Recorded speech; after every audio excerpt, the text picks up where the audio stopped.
युद्ध के 288 घंटे बाद भी कीव डटा हुआ है।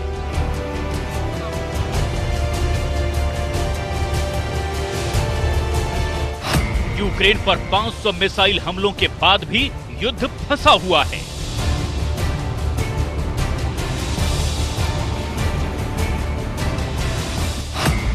ज़ेलेंस्की पुतिन को जीतने नहीं देंगे, नाटो ज़ेलेंस्की को हारने नहीं देगा।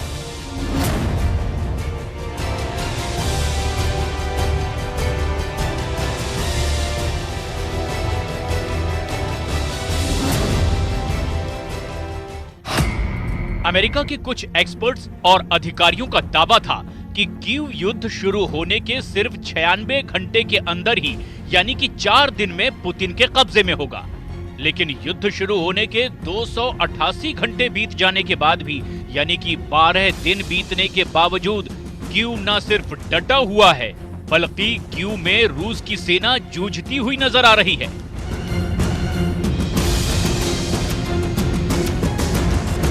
कीव ने पुतिन की पूरी युद्ध नीति को ही हिलाकर रख दिया है। रूस अब भी यूक्रेन पर ताबड़तोड़ हमले कर रहा है और यूक्रेन बार बार संभलकर फिर खड़ा हो रहा है।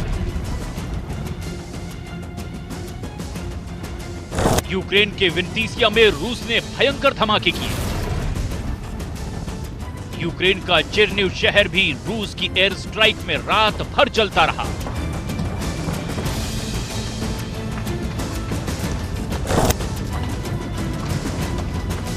लुहांस के कई तेल डिपो में भारी बमबारी करके रूस ने यूक्रेन की युद्ध लड़ने की क्षमता को भारी नुकसान पहुंचाया। यूक्रेन के माइकोलेव में कई बिल्डिंग्स पर रूसी हमले हुए। ये हमले के वक्त की तस्वीर है, जलती हुई इमारतें हैं। और ये उन लोगों की तस्वीर है जो इस इमारत की तबाही के मंजर को देख रहे थे। वीडियो में लोगों का दर्द और आहें भी साफ साफ सुनाई देती है। ये यूक्रेन के एक और शहर माइकोलेव की तबाही की सबसे ताजा तस्वीरें हैं। खार्किव में पिछले 288 घंटों से रूसी लगातार बम बरसा रहे हैं। ये खार्किव की ही एक इमारत में आधी रात हुए जबरदस्त धमाके की आवाज है। जब सुबह हुई तो इस इमारत का हाल कुछ इस तरह से नजर आया। इमारत खंडहर में तब्दील हो गई और सब तरफ तबाही का मंजर दिखाई दिया।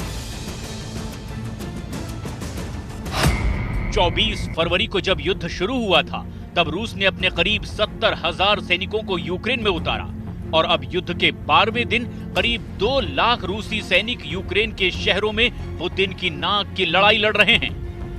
अब यूक्रेन को घुटनों पर लाने के लिए एयर स्ट्राइक और मिसाइल की मार के अलावा पुतिन ज़ेलेंस्की के खिलाफ जबरदस्त प्रोपेगेंडा भी चला रहे हैं।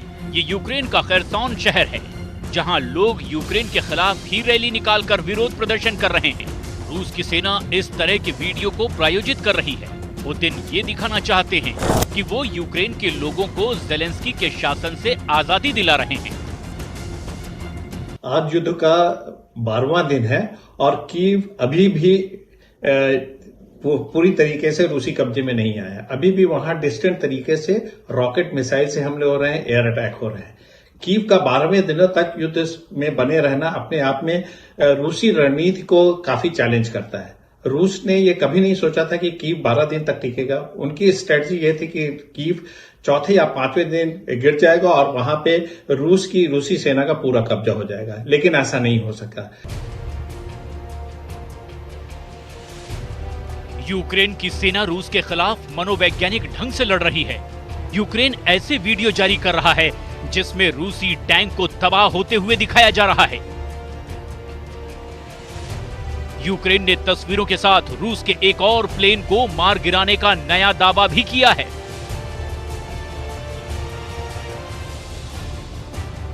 अब जरा समझिए कि आखिर कैसे ज़ेलेंस्की ने यूक्रेन को युद्ध के लिए तैयार कर दिया। 24 फरवरी को रूस ने यूक्रेन पर हमला किया और 24 फरवरी को ही ज़ेलेंस्की ने यह आदेश जारी कर दिया कि 18 से 60 साल के बीच के पुरुष यूक्रेन नहीं छोड़ेंगे। 18 से 60 साल के यूक्रेनी पुरुषों को युद्ध की तैयारी का निर्देश दिया गया। यूक्रेन में 18 से 60 साल की उम्र के 1,70,00,000 पुरुष हैं। ज़ेलेंस्की के ऐलान के बाद यूक्रेन के लाखों वॉलंटियर्स यूक्रेन की आर्मी के साथ खड़े हो गए और यही वजह है कि रूस की आर्मी को यूक्रेन के अंदर वैसा खुला मैदान नहीं मिला जैसी कि रूस को पहले उम्मीद थी। इसको एक डिस्टेंट बैटल के रूप में लिया। जब भी कोई सेना पूरी तरीके से किसी भी शहर पे कब्जा करने के लिए अपने सारे सैन्य सामग्री का इस्तेमाल नहीं करती, तब ऐसी हालत होती है। उन्होंने सोचा कि पहले कीव पे दूर से हमला किया जाए, एयर अटैक किया जाए, मिसाइल अटैक किया जाए, जिसकी वजह से कीव उनके कब्जे में नहीं आ सका, क्योंकि उसका physical occupation by the troops नहीं हो सका। पुतिन को इस युद्ध में अपने सैनिकों का बलिदान देना पड़ रहा है और पुतिन जब यूरोप से दुश्मनी कर बैठे हैं तो उनको अपने एक एक सैनिक की जान की हिफाजत भी करनी होगी। और यही वजह है कि अब पुतिन यूक्रेन के खंडहर जैसे शहरों पर कब्जे के लिए सीरिया के सैनिकों का इस्तेमाल करना चाहते हैं। यूक्रेन में युद्ध के लिए रूस सीरिया के लड़ाकों की भर्ती कर रहा है। लड़ने के लिए रूस सीरियाई लड़ाकों को वेतन पर रखने का प्लान बना रहा है। सीरिया के इन लड़ाकों को शहरी क्षेत्रों में लड़ने का 10 साल का अनुभव है। ब्रिटेन के chief of defence staff Tony Radakin ने भी कहा है कि ज़ेलेंस्की और उनकी बहादुर फौज ने जबरदस्त पराक्रम दिखाया है। ब्रिटेन के चीफ ऑफ डिफेंस स्टाफ ने कहा, रूस अफगानिस्तान की तरह यूक्रेन में भी फंस गया है। एक हफ्ते के अंदर रूस को काफी ज्यादा नुकसान हुआ है। जब युद्ध शुरू हुआ था उसके तुलना में आज रूस की ताकत घटती हुई नजर आ रही है। यूक्रेन में पुतिन की जीत अब आसान नहीं है। यूक्रेन में अब और ज्यादा अंधाधुंध गोलीबारी देखने को मिल सकती है। यूक्रेन के लोगों को वीरता दिखाने के लिए बहुत बहुत धन्यवाद। यूक्रेन के राष्ट्रपति का सवाल है, वो जिस बैकग्राउंड से आते हैं और जिस तरीके से उन्होंने सत्ता संभाली और जिस तरीके से उन्होंने यूक्रेन को एक नाटो का सदस्य बनाने के लिए अपना पॉलिटिकल करियर दांव पे लगाया, उससे ये लगता है कि उन्होंने यूक्रेन की स्थिति को समझा और एक राष्ट्रवाद की भावना को अपने जनमानस में जागृत किया। वो सड़कों पे आए और उन्होंने बोला कि ये हमारा कंट्री, इसके लिए हम लड़ेंगे, ये हमारे लोग हैं, इसके लिए हम लड़ेंगे, किसी भी तरीके से यूक्रेन की संप्रभुता पे आंच नहीं आने देंगे। अब सवाल ये है कि आखिर यूक्रेन और कितने दिन रूस के खिलाफ लड़ाई लड़ सकता है। अगर ज़ेलेंस्की को नेटो का सपोर्ट मिलता रहा तो रूस के लिए मुश्किलें और बढ़ सकती हैं।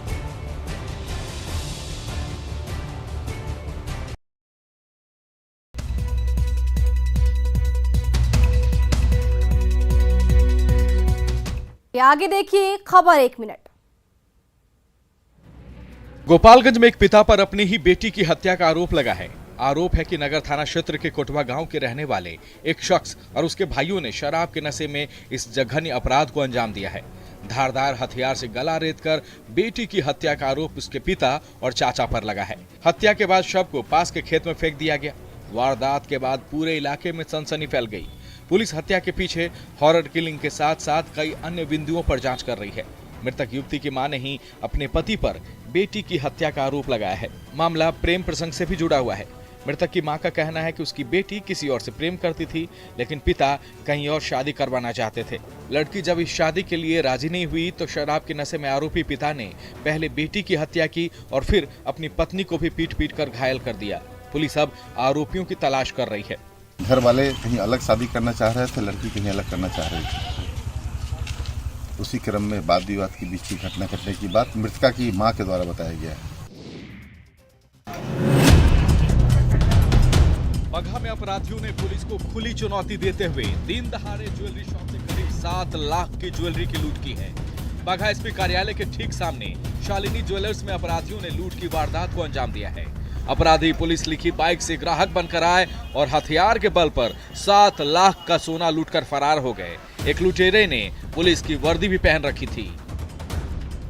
एक दो आदमी आया था, बोला था कि सामान दिखाइए।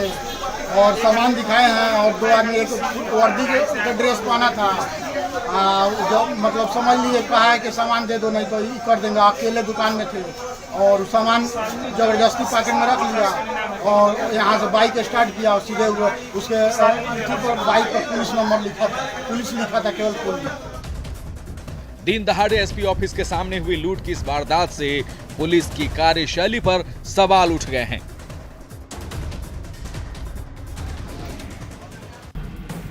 पटना के रिहायशी इलाके खासकर अपार्टमेंट में सेक्स रैकेट का धंधा धड़ल्ले से जारी है, जिसका खुलासा पटना पुलिस ने किया है।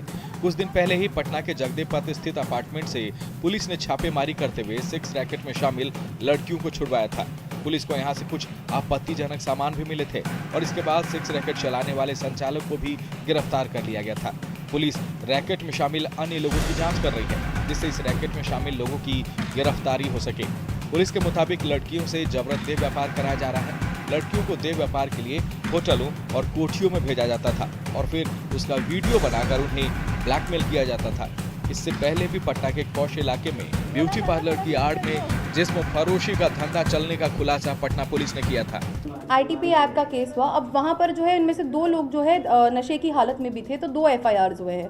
एक जो नशे की हालत में 2 लोग थे वो, और इनका अलग से ITP एक्ट 370 IPC और 376 IPC।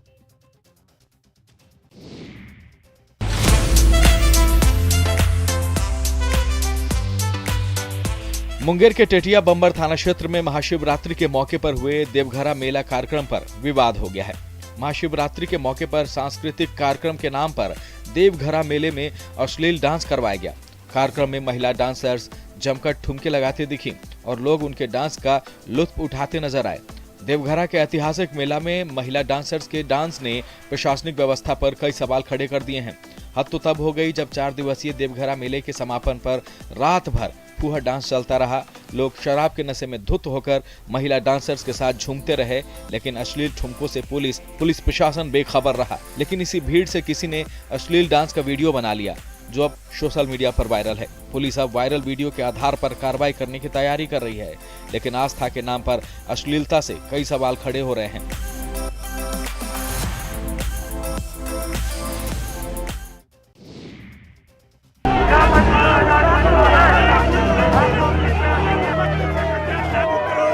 सूत्री मांगों को लेकर रांची की सड़क पर उतरे ये आजसू कार्यकर्ताओं का सैलाब है। 1932 के खतियान के आधार पर स्थानीय नीति लागू करने और ओबीसी के आरक्षण की सीमा बढ़ाने सहित 7 सूत्री मांगों को लेकर विधानसभा घेराव कार्यक्रम को लेकर कार्यकर्ता सड़क पर उतरे। हालात को देखते हुए प्रभात तारा मैदान, हरमू मैदान और गोड़ा मैदान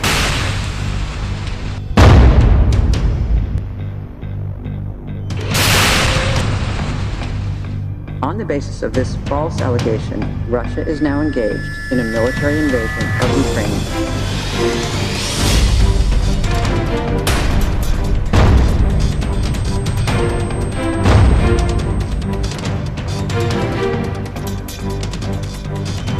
Mr. Anton. Genocide. And Ukraine regards every civilian death.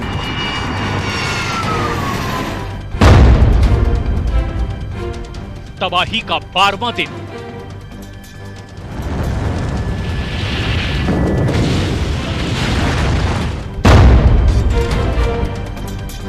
रूसी बमबारी में जल रहा यूक्रेन।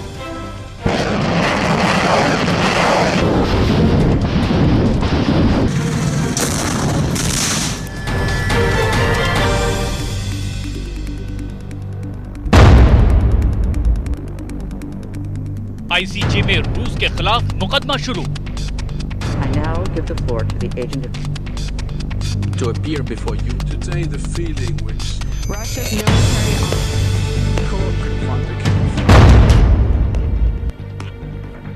पुतिन के खिलाफ सबसे बड़ा मुकदमा।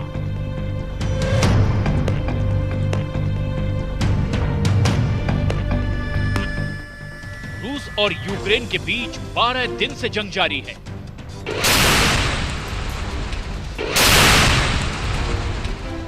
और इन 12 दिनों के दौरान भी यूक्रेन में कुछ नहीं बदला।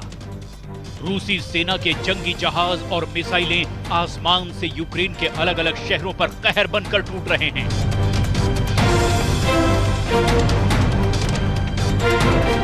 तो जमीन पर भी रूसी सेना का काफिला यूक्रेन के अलग अलग इलाकों में उसके छोटे बड़े शहरों पर कब्जा करते जा रहे हैं। आलम यह है कि यूक्रेन में जिधर भी नजर दौड़ाइए वहीं पर तबाही और बर्बादी का मंजर नजर आ रहा है।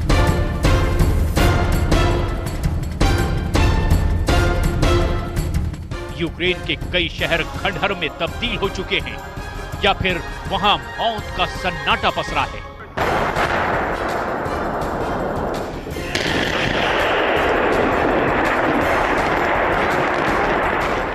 यूक्रेन के राष्ट्रपति व्लादिमीर ज़ेलेंस्की ने एक बार फिर रूस पर एक बड़ा हमला बोला और कहा कि रूसी सेना अब यूक्रेन के शहरों में उसके रिहायशी इलाकों को निशाना बनाकर उन पर बमबारी कर रही है।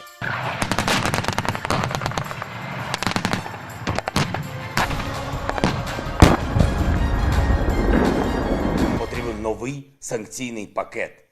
Нові санкції, нові санкційні кроки проти війни заради миру. Бойкот російського експорту. Зокрема, відмова від нафти і нафтопродуктів з Росії. Це можна називати ембарго, а можна просто мораллю. Коли відмовляєшся давати гроші терористу.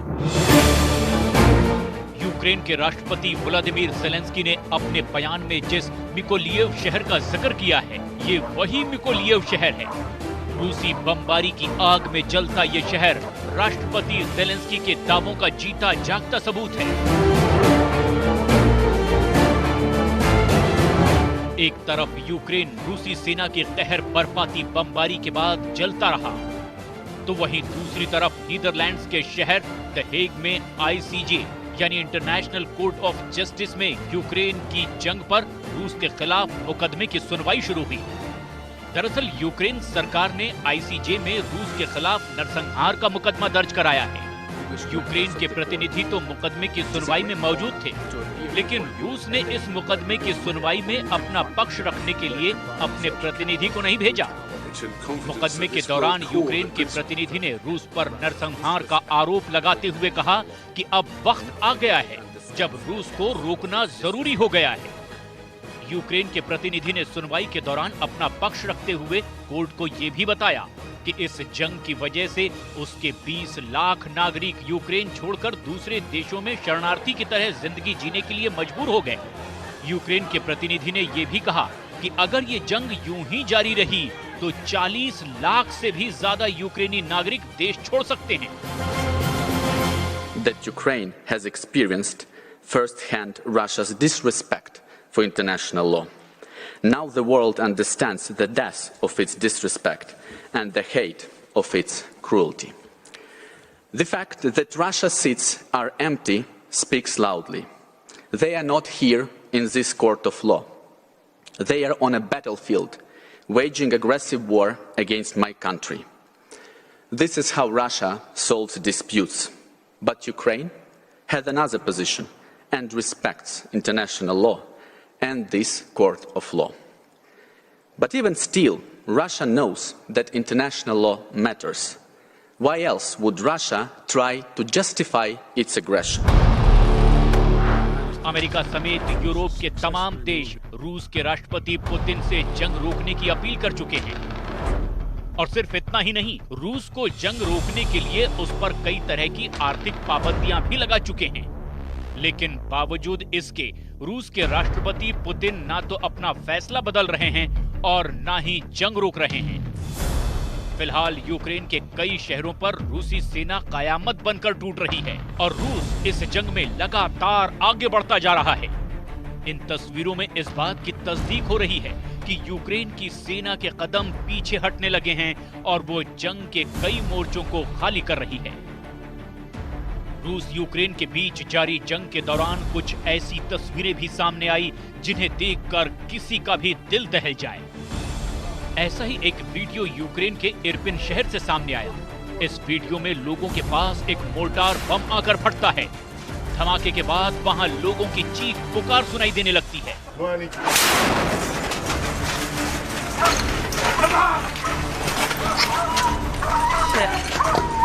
यूक्रेन के खार्किव से दिल दहला देने वाली तस्वीरें सामने आई। शहर में जिधर नजर दौड़ाइए वहीं रूस की सेना की बमबारी के बाद फैली तबाही और बर्बादी की तस्वीरें नजर आती है। लोगों के उजड़े आशियाने, बमबारी में ध्वस्त हो चुकी इमारतों का मलबा, लोगों के टूटे हुए घर और शहर में जलते मकान मानो इस शहर की तकदीर बन चुके हैं। रूस की बमबारी ने खार्किव में कहर बरपाया। इन तस्वीरों को देखकर आपको समझ आ ही जाएगा कि इस शहर पर रूसी सेना कैसे कहर बनकर टूटी है। खार्किव पर रूसी सेना पिछले कुछ दिनों से लगातार बमबारी कर रही है। ये उसी बमबारी का नतीजा है कि खार्किव शहर का ज्यादातर इलाका अब खंडहर में तब्दील हो चुका है।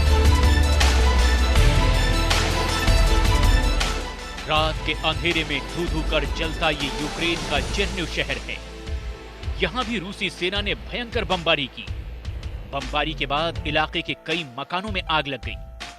और ये वो तस्वीरें हैं जो बताती है कि रूस किस कदर यूक्रेन के कई इलाकों को पूरी तरह से नेस्त नाबूद कर चुका है। रूसी सेना के हमलों की तासीर को यूक्रेन के अलग अलग शहरों और इलाकों में तबाही और बर्बादी की इन तस्वीरों की शक्ल देखकर बखूबी समझा जा सकता है।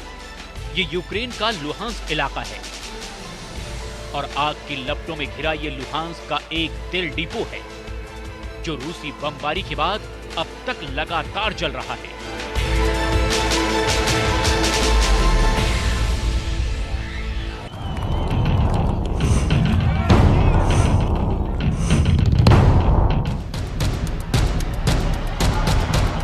रूस और यूक्रेन के बीच जारी जंग के दौरान रूस के राष्ट्रपति पुतिन एक हकीकत नजरअंदाज कर रहे हैं कि यूक्रेन के नागरिक इस जंग में अपना सब कुछ स्वाहा कर देने के लिए भी तैयार हैं। तभी तो यूक्रेन के 18 से 60 साल तक के मर्द अपने देश के लिए मर मिटने के लिए तैयार दिखाई देते हैं।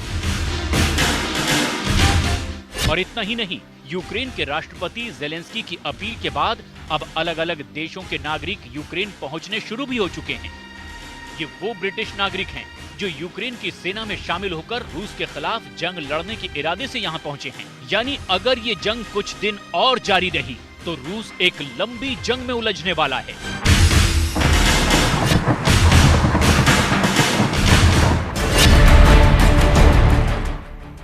इस हकीकत से तो कोई भी इनकार नहीं कर सकता कि रूसी सेना के कहर से यूक्रेन में आम लोगों में दहशत फैली हुई है। लेकिन बावजूद इसके वो रूसी सेना का डटकर मुकाबला कर रहे हैं, चाहे हथियारों के साथ हों या निहत्थे। यूक्रेनी नागरिक रूसी सेना के खिलाफ यूक्रेन के अलग अलग शहरों में रैलियां भी निकाल रहे हैं। यानी जिससे जैसे बन पड़ता है रूस की सेना का विरोध कर रहे हैं। फिलहाल यूक्रेन के कई दूसरे शहरों पर रूसी सेना के हमले लगातार जारी हैं। हालांकि यूक्रेन की सेना रूसी सेना का सामना बड़ी ही बहादुरी से कर रही है, लेकिन इस जंग का अंजाम क्या होगा इस हकीकत से भी दुनिया अनजान नहीं है। रूस के राष्ट्रपति व्लादिमीर पुतिन इस बात का ऐलान पहले ही कर चुके हैं कि यूक्रेन की सेना के सरेंडर करते ही रूस सीज फायर का ऐलान कर देगा। लेकिन यूक्रेन की सेना रूस के सामने हथियार डालेगी ऐसा दूर दूर तक नजर नहीं आ रहा। यानी एक बात तो तय है कि जिस भी दिन रूस और यूक्रेन के बीच ये जंग रुकेगी तब तक यूक्रेन के कई खूबसूरत शहर शमशान में तब्दील हो चुके होंगे।